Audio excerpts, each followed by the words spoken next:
This week in the Missouri Senate, we reviewed the first measure to be signed following extra session. But I do appreciate the leadership of the Senate. We had a lot of time to debate and compromise. It worries us that we came down here to attack violent crime, to give the tools necessary to do that, and it turns into more of a soundbite. House Bill 66 creates the Pretrial Witness Protection Services Fund, one of several individual qualifiers for the extraordinary session that concluded last week. Senator Tony Luetkemeyer of Parkville handled the legislation in the upper chamber, which was discussed on September 2nd.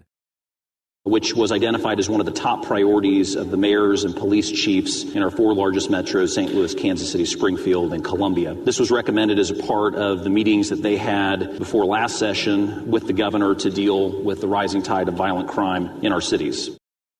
Law enforcement officials believe fewer criminals are going to trial because of witness intimidation. Far too often, suspects charged with violent crimes walk free because witnesses are afraid to cooperate. This is a fear that no one should have to live with, especially when they can bring violent criminals to justice. The money allocated under the fund, which is subject to appropriation, will be used to relocate witnesses and their families to ensure their safety and security before, during, and after criminal trials. Senator Karla May of St. Louis points out the Missouri Department of Public Safety will oversee the fund. Basically, prosecutors are the ones who gather witnesses to testify in a crime. So is the Public Safety Department going to be working in concert with the prosecutors across the state to protect witnesses and present those witnesses for trial? She also mentions this already exists in state law.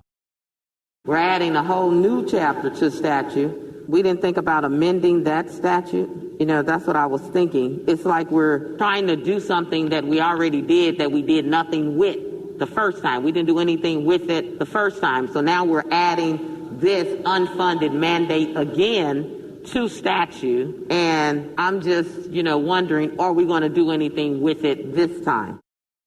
Senator Doug Libla of Poplar Bluff also points out this fund existed in his Senate Bill 1. But providing law enforcement and the courts with new tools to protect witnesses and combat witness intimidation, I think that's very large.